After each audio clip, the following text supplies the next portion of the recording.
Lost in a lot of the daily news is the fact that the real prize for Donald Trump and for the Republicans, they got their tax cuts. We mentioned that in the last hour. We should also say they're so bereft of ideas that the only thing that they're floating now is tax cuts 2.0. But we can talk about that later because they're not going to do it. They're just talking about it because they really have nothing else to promote, which is sort of shocking. But with that said, what they really want to do is get Brett Kavanaugh on the court before the November election, because as we get closer to November, it becomes more and more apparent that when you start to consider who's actually going to show up to vote in November, the Democrats have a very good chance of taking over the House, and they have an increasing chance to take over the Senate. Now, Brett Kavanaugh, Mitch McConnell wants to get him, ram him through. This is coming at a time where support for Roe v. Wade has hit an all-time high. Brett Kavanaugh, the Democratic caucus behind Chuck Schumer, largely has refused to meet with Brett Kavanaugh until all the documents from his 5 years in the Bush administration are released, just like what happened with Elena Kagan and her documents when she served in the Obama administration. However, there have been two Democrats who have announced that they're breaking off from that refusal to meet. Joe Manchin, Heidi Heitkamp. Manchin has already scheduled his meeting. Heitkamp is reportedly looking to schedule one. Give me your sense of what we're looking at for a Democratic strategy. And let me just also add, abortion rights are obviously huge here. What also is huge is going to be voting rights, because Anthony Kennedy was really the only thing that was preventing the wholesale gutting of the Voting Rights Act and voting rights writ large. People forget John Roberts made his hay in the Reagan administration in arguing for the destruction of the Voting Rights Act. And he's been looking forward to this. So the stakes of this could not be any higher. What's your sense of what Democrats can and have to do? Well, I mean, let me just add to what you just said before we talk about that, in that the idea that the court is the holy grail for the Republicans, and that voting rights in particular is one of the top agenda items on that court and on the right wing, the Federalist Society and all of them, aside from all the social conservatism, which of course we know is going to be a major thing. What you just said is hugely important, because even by targeting the court as being their holy grail, being willing to put up with anything Donald Trump does, he can sell us out to foreign countries. They don't care as long as they get their court. And the reason for that is that they have given up on democracy.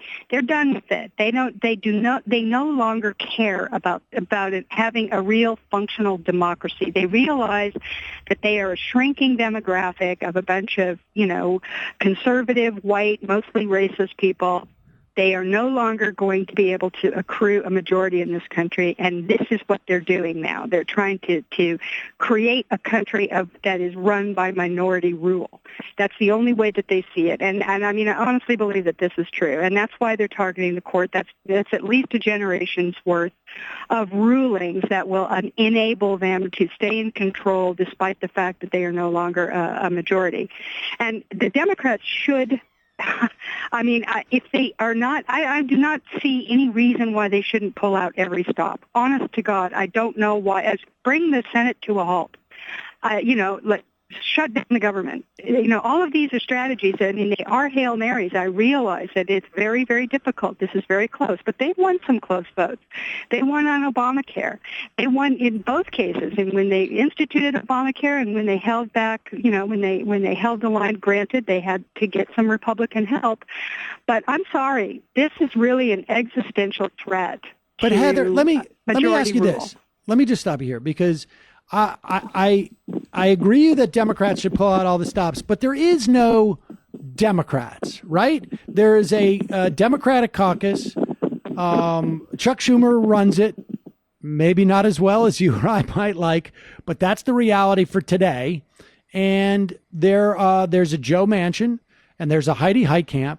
And what do you do? How do you get them to stay within the caucus? And then what step do you take next, right? I mean, because yes, the Democrats should do anything, but what do you do about the wayward Democrats?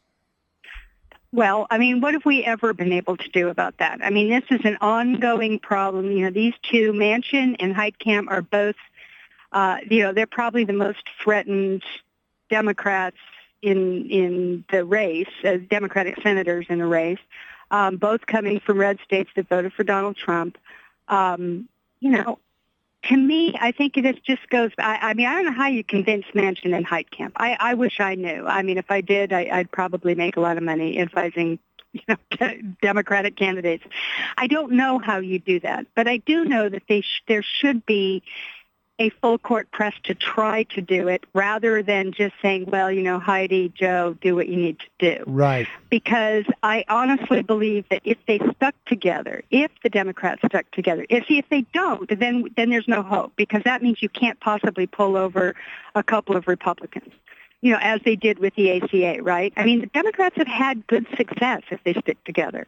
They have had success. They've been able to hold off some of the worst of Donald Trump's agenda, and in the past, they have been able to pass a good agenda when they stuck together. It's when this happens is when all the worst things happen. And that lesson does not seem to have stuck. Now, I get it. It's a tough election. They're coming up. I understand this isn't an easy decision. It isn't. I mean, you're going to tell Joe Manchin, I want you to, vote against the Holy Grail for the Republican Party, the one thing that they want more than anything, and they'll go after you with everything they have. And then we absolutely don't stand a chance of winning the election. But like I said, this is an existential threat. And, there's some things you just kind of have to go to the mat over. And I don't know what the efforts are behind the scenes. I mean, have you read anything? I mean, is this a strategy? Is Chuck Schumer given up? I mean, I don't actually know what's going on with them. I don't get a good sense of what the Democratic strategy really is. I don't get a sense of that either. I mean, the only thing I can think at this point is that for guys like Manchin and Heitkamp, the thing that has resonance is a non-ideological argument that there are investigations going on and that Brett Kavanaugh has some serious problems in terms of his ability to for a case that may come before him. And you got to bring it into that realm, I think, for folks like that, because they are so afraid of being seen as ideological. And so I think that there's this, you got to make it about law and order issues and about process almost for the Democrats.